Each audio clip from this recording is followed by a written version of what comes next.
Janet, perle des oasis du Sud, est située à 1500 km d'Alger, au cœur du Tassili des Adjers, plateau tourmenté et chaotique, découpé de nombreuses oueds. Le lit et les berges rocheuses de l'oued Djariou cachent, au milieu de 25 000 palmiers, les 3 villages qui forment Janet.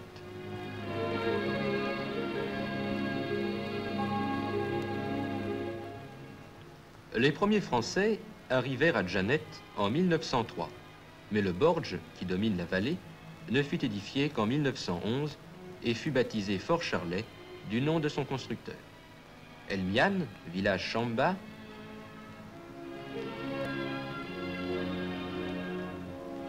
Adjaïl, village sénoussite,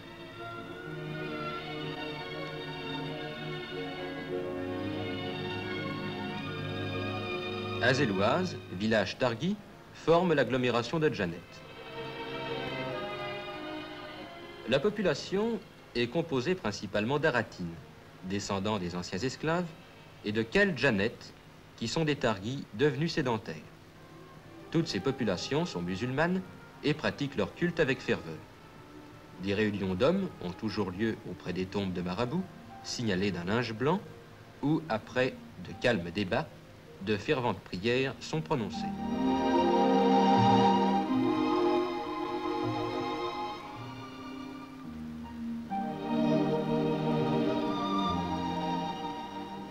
Les femmes, toujours effacées, se livrent aux besognes traditionnelles, pilent le grain dans des mortiers archaïques, se contentent d'être belles, ou encore élèvent une nombreuse progéniture.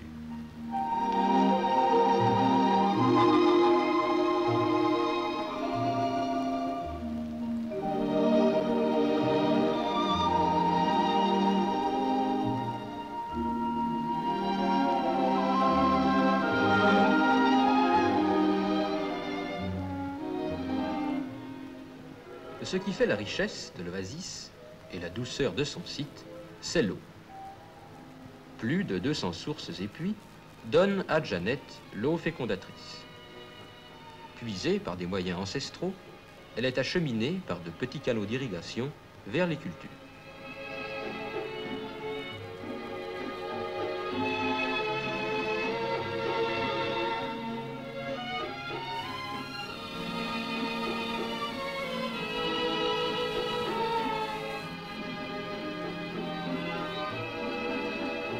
Tandis que les hommes travaillent dans les palmeraies, les femmes chassent les djenoun, ou mauvais génies, au son des tambourins et appellent la bénédiction du Très-Haut.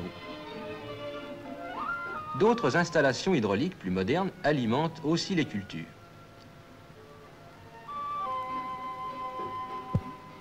Sous l'ombre fraîche des palmiers, de riants potagers produisent pendant une partie de l'année des légumes de toutes sortes, petits pois, fèves, salades et radis, et de magnifiques fruits, pamplemousses, oranges et citrons, et évidemment cette manne céleste que représentent les dattes.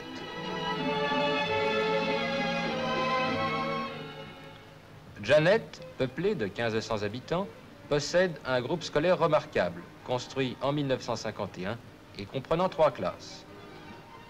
Plus de 110 élèves le fréquentent régulièrement. La journée scolaire commence par une distribution de lait fort appréciée par tous.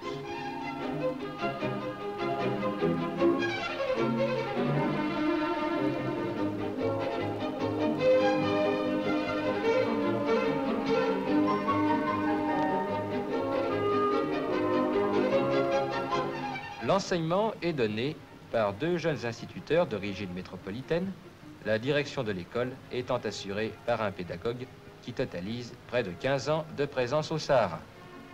L'instruction est poussée jusqu'au certificat d'études.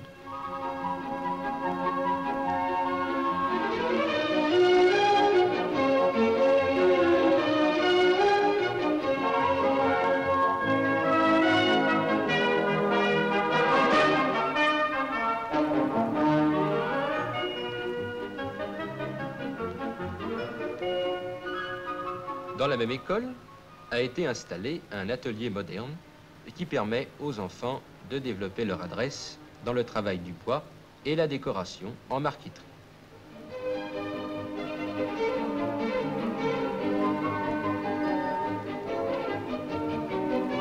L'art traditionnel, la sculpture sur plâtre, est très en honneur et les sculpteurs en herbe y excellent.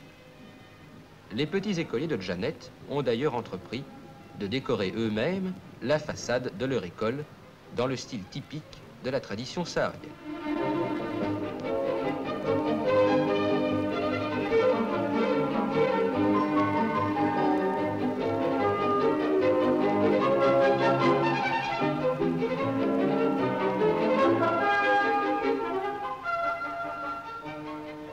Objet de soins attentifs, tout ce petit monde est périodiquement visité et vacciné à l'hôpital de Janet, qui est dirigé par un médecin militaire.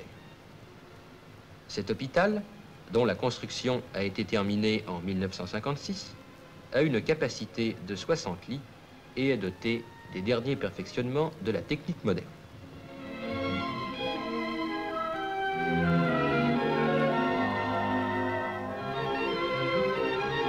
Ces populations du Sud, habituées aux vastes horizons, sont encore impressionnées par l'appareil médical. Aussi, c'est souvent en plein air qu'ont lieu les visites systématiques. Médecins et infirmiers ont installé leur salle de consultation sur la terrasse de l'hôpital, au chaud soleil tamisé par les palmiers. Les mamans et leurs bébés sont examinés tous les mois afin de dépister paludisme, trachome ou syndrome pulmonaire, chiropléo du Grand Sud. Le médecin est un homme très occupé. Les malades ne viennent pas toujours à l'hôpital, en raison des grandes distances à parcourir à pied ou à chameau. Médecin de campagne d'un genre particulier, le Toubib va vers eux. Le voici, quittant Janet pour une tournée dans le désert.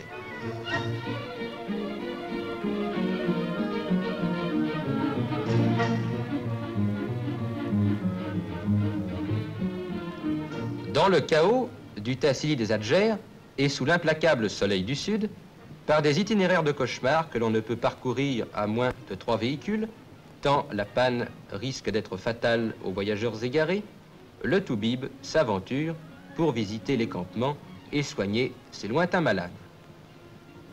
Certaines de ces tournées durent parfois plusieurs jours et lui font parcourir des centaines de kilomètres.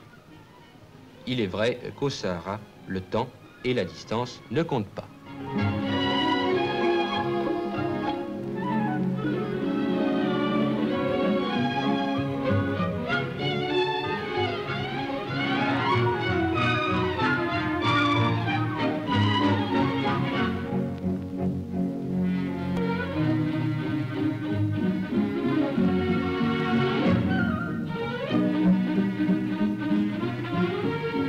La Jeep de l'assistance médicale a stoppé près d'un campement de nomades et le médecin se met à l'œuvre immédiatement.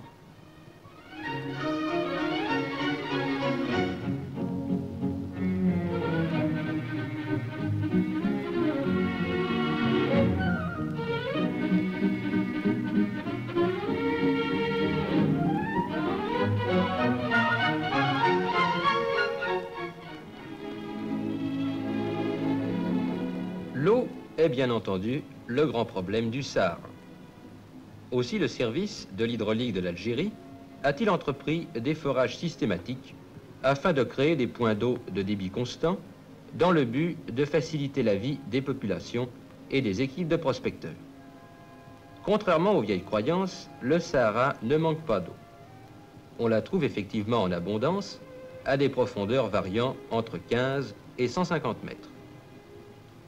Les procédés de forage sont semblables à ceux employés par l'industrie pétrolière. Des forêts à trépan sont utilisés, supportés par des derricks qui ne sont que des modèles réduits comparés à ceux des pétroliers, dont les fouilles vont chercher l'or noir à plus de 3000 mètres sous le sable.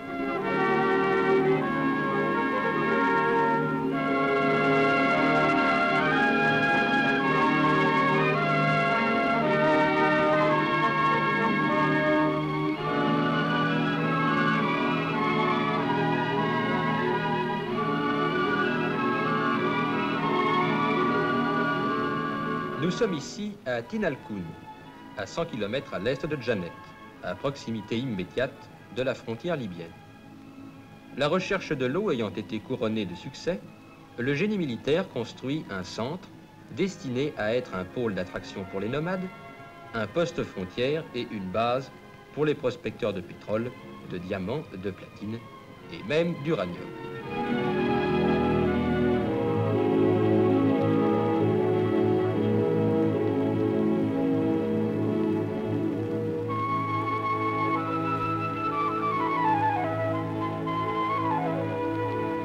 Pendant que les sapeurs travaillent au montage des baraques préfabriquées, les compagnies sahariennes assurent leur protection.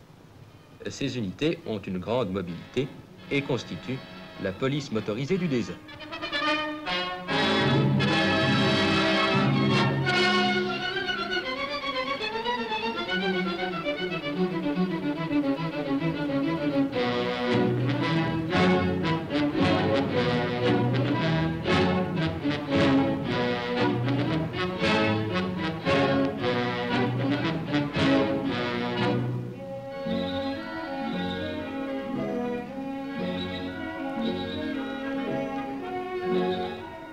Contre les pillards et les fauteurs de troubles, ces hommes parcourent inlassablement ces vastes régions sous la chaleur torride des journées ou par les nuits glaciales.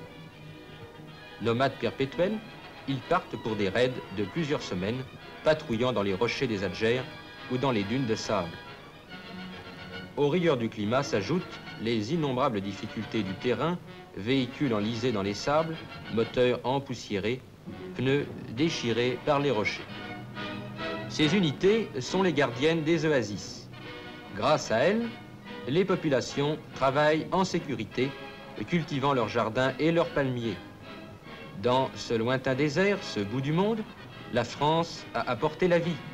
Ses soldats y garantissent la paix.